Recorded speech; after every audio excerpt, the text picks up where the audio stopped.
সকলৰ যে অটোনমাস খাদ্য শাসনৰ যে দাবী সেই দাবীটো এতিয়ালৈকে কিয় পূৰণ কৰা নাই? दिपेन बर' सारा गुरखाफोरनि जि अट'नमास काउन्सिलनि दफाफोरखौ मावफुंनायनि सरकारखौ गोख्रों खेंफोरथि होदों। स' बिथाङा मा बुंलांखो एबा मा फोरमायखो नोंथांमोना भिडिअखौ फुल नायजोबब्ला अब्ला निस्सय बुजिगोन। स' बिदिब्ला भिडिअखौ फुल नायजोबदो। आरो मोनसे बाथ्रा, आंनि चेनेलाव नोंथांमोना जुदि गोजानै फैदोंब्ला साबस्क्राइब लाइक खालामना गालांबानो जाबाय। बेफोरबायदिनो आपडेट मोनबाय थागोन आरो ब्लगबो मोनगोन। स' नायलांदो भिडिअखौ बिदिब्ला। जय बर' आर्मि। সকলৰ যে অটোনমাস খাদ্য শাসনৰ যে দাবী সেই দাবীটো এতিয়ালৈকে কিয় পূৰণ কৰা নাই?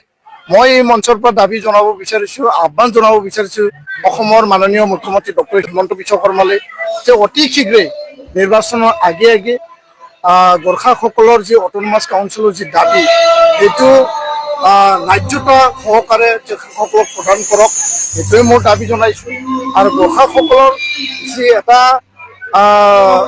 অসমখনৰ চাৰিওসীমাৰ প্ৰতিটো সময়ত তেওঁলোকে অসমৰ বায়ু বতাহৰ লগত মিলি পেলাই এই বৰ অসমৰ যি এটা চিন্তা আৰু জাতিটো আগুৱাই নিয়াৰ ক্ষেত্ৰত সকলোৰ লগত এটা ভাতৃত্ববোধ, এটা সমন্বয় আৰু দেৱচু আৰু আকচুৰ যি এটা ইতিহাস, বড়ো আন্দোলনৰ যি এটা ত্যাগ আৰু বৰ্তমানলৈকে আছে, এই আকচু আৰু আকচুৰ এই সমন্বয়, এই সমমৰ্যাদা সদায় থাকিব মই বিশ্বাস কৰিছোঁ। 50টা বছৰ আমি একেলগে আহিলোঁ, আগন্তুক 50 বছৰ 100 বছৰলৈকে আমি একেলগে যাম আৰু ভৱিষ্যতে একেলগে কাম কৰি যাম, মই এই কথাকে প্ৰকাশ কৰিছোঁ।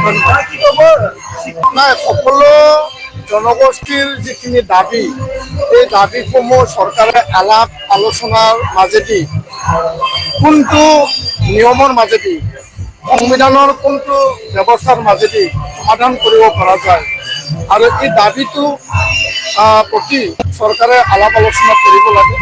আৰু এমিকেবল এটা চলিউশ্যন তেতিয়াহে ওলাব যেতিয়া চৰকাৰে আগবাঢ়ি আহিব। কাৰণ সকলো জাতি জনগোষ্ঠীয়ে নিজৰ অধিকাৰৰ কাৰণে সংগ্ৰাম কৰে আৰু সংগঠনে জাতিটোৰ এই অধিকাৰৰ কাৰণে সদায় মাত মাতে। তো ইয়াৰ কাৰণে আলোচনাৰ মাজেদি যিকোনো দাবী আছে, যিকোনো সমস্যা আছে, সেই সমস্যাসমূহ ভাৰত চৰকাৰে হওক, অসম চৰকাৰে হওক আলোচনা কৰি সমাধান কৰিব লাগে বুলি মই এইটোৱে কৈছোঁ। এইটোকে কৈছোঁ, অসমত বিভিন্ন জাতি জনগোষ্ঠী, জনজাতি লোকসকলে হওক, খিলঞ্জীয়া লোকসকলে হওক, সকলোৱে ইয়াতে বসবাস কৰে। সকলো জাতি জনগোষ্ঠীৰ আৱেগ অনুভূতি চিন্তা কৰি সংবিধানত থকা গণতান্ত্ৰিক পন্থাৰে ৰাজনৈতিক আৰু সাংবিধানিক অধিকাৰ কাক কেনেকৈ দিব পৰা যায়, কেনেকৈ সমাধান কৰিব পৰা যায়, তাৰ কাৰণে দৃষ্টি ৰাখি পেলাই চৰকাৰে আলোচনা কৰে।